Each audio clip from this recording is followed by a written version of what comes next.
പ്രിയപ്പെട്ട എല്ലാവർക്കും ഇന്ന് നമ്മളൊരു ഉത്സവത്തിനാണ് പോകുന്നത്. അതെ, മനക്കലെ ഉത്സവത്തിന്. പ്രയാണം കൊണ്ട് പോകുന്നത് എങ്ങനെയുണ്ടെന്ന് നോക്കാം. മാല വേണോ നിനക്ക്? അവിടെ തൊപ്പി വേണോ? തൊപ്പി വേണോ? വേണ്ട. പിന്നെ ഒന്നിട്ടും വേണ്ടേ? വേണോ? മന്നത്തിൽ പോയി കഴിഞ്ഞാൽ ഞങ്ങൾ എല്ലാവരും കാത്തിരിക്കുന്ന ഉത്സവമാണ് ഈ മനക്കലെ ഉത്സവം. അതെ, കാവടി ആഘോഷവും എല്ലാം കൊണ്ട് വൈവിധ്യമാർന്ന 3 ദിവസത്തെ ഉത്സവം. സീറ്റ് കിട്ടാതെ വന്നാലോ എന്നുള്ള പേടി കൊണ്ട് ഓടി ഓട്ടമാണ് മുമ്പ് കണ്ടത്. ഈ തുടക്കത്തിൽ കാണുന്ന പോലെ അല്ല കേട്ടോ. കുറേ കഴിഞ്ഞപ്പോഴേക്ക് ആൾക്കാരുടെ വമ്പൻ തിരക്കായിരുന്നു. അതിനൊരു പ്രത്യേക കാര്യം കൂടിയുണ്ട്. കണ്ടോ, ഞങ്ങൾ സ്പീക്കറിൻ്റെ അടുത്തൊക്കെ ഇരുന്നത്. ഇതാണ് ഞാൻ പറഞ്ഞ ആ കാര്യം. ഈ ഫെബ്രുവരി 3 ഉത്തരാഘോഷത്തിൻ്റെ ആദ്യത്തെ ദിവസം പരിപാടി കൊഴിപ്പിക്കാനെത്തിയത് നമ്മുടെ ആലിംഗലമ്മ ടീമാണ്. അതെ, കരുമാലൂർ വേഴപ്പറമ്പ് മന ശ്രീ കുമാരസ്വാമി ക്ഷേത്രത്തിലെ ആദ്യത്തെ പരിപാടി തുടങ്ങിയത് ഇവിടെ ഈ മനോഹരമായ നൃത്തം കൊണ്ട്. ഇവർ സെറ്റ് സാരിയൊക്കെ എടുത്ത് വന്നപ്പോഴേക്കും ഞാൻ കരുതിയത് ഒരു തിരുവാതിരയായിരിക്കും എന്നാണ്. പക്ഷേ കുറച്ച് കഴിഞ്ഞപ്പോഴേക്കും വൈബൊക്കെ ഇങ്ങോട്ട് മാറി. ആലിംഗലമ്മ ടീമിൻ്റെ നൃത്തം ഇങ്ങോട്ട് തുടങ്ങിയപ്പോഴേക്കും വെറും നൃത്തമല്ല കേട്ടോ, വീരനൃത്തം തുടങ്ങിയപ്പോഴേക്കും ആൾക്കാരുടെ വരവും കൂടി. ഈ 18 പേരും അതുപോലെ തന്നെ കുട്ടികളും ഉൾപ്പെടുന്ന ഇവരുടെ ഡാൻസ് അതിഗംഭീരമായിരുന്നു. അത് പറയാതെ വയ്യ.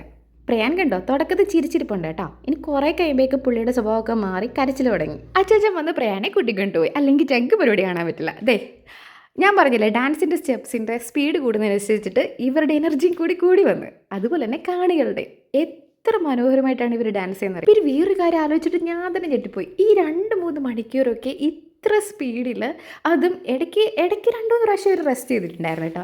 അത് കഴിഞ്ഞിട്ട് ഇത്ര പുഞ്ചിരിയോടുകൂടി നമുക്ക് തന്നെ ഇപ്പം ഒരു കണ്ടിന്യൂസ് ആയിട്ട് 1 മണിക്കൂറൊക്കെ പുഞ്ചിരിച്ചുകൊണ്ടിരിക്കാൻ പറ്റുമോ? ഇല്ലല്ലോ. പക്ഷേ ഇവർ ത്രൂ ഔട്ട് ഡാൻസിൽ വളരെയധികം എന്താ പറയുക, ഒരു പോസിറ്റീവ് സ്മൈൽ. അത് കാണുമ്പോൾ തന്നെ നമ്മുടെ കാണികൾക്കും ഭയങ്കരമധികം ഒരു പോസിറ്റീവ് വൈബ് ഫീൽ ചെയ്യാൻ തുടങ്ങി. അതുപോലെ ക്യൂട്ടായിട്ടുള്ള 2 കുട്ടി മുരുകന്മാരും ഉണ്ടായിരുന്നു.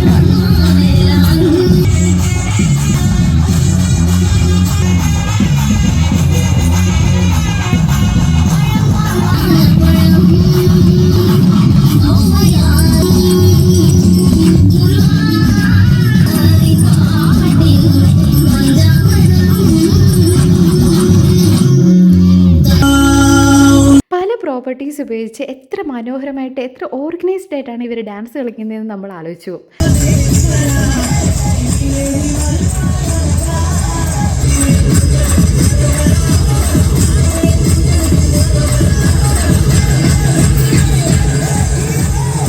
ഇനി നമ്മളുടെ അമ്പലം വേഴപ്പറമ്പ് മനയുമായി ബന്ധപ്പെട്ടൊരു അമ്പലമാണ്. ഇവിടെ പ്രധാന പ്രതിഷ്ഠ ഇവിടെ സുബ്രഹ്മണ്യ സ്വാമിയാണ്. അതുകൊണ്ടാണ് കുമാരസ്വാമി ക്ഷേത്രം എന്ന പേര് വന്നത്. അതെ, നിന്നെ പോകാൻ വരട്ടെ കേട്ടോ. നാളെയാണ് നമ്മുടെ പ്രധാനപ്പെട്ട ചടങ്ങുകൾ. അതെ, ഫെബ്രുവരി 5 വ്യാഴാഴ്ചയാണ് നമ്മുടെ കാവടി ആട്ടമൊക്കെ തുടങ്ങാൻ പോകുന്നത്. ഇത് മിസ് ചെയ്യരുത് കേട്ടോ. രാവിലെ 7 മണിക്ക് തന്നെ കാവടി അഭിഷേകം തുടങ്ങും.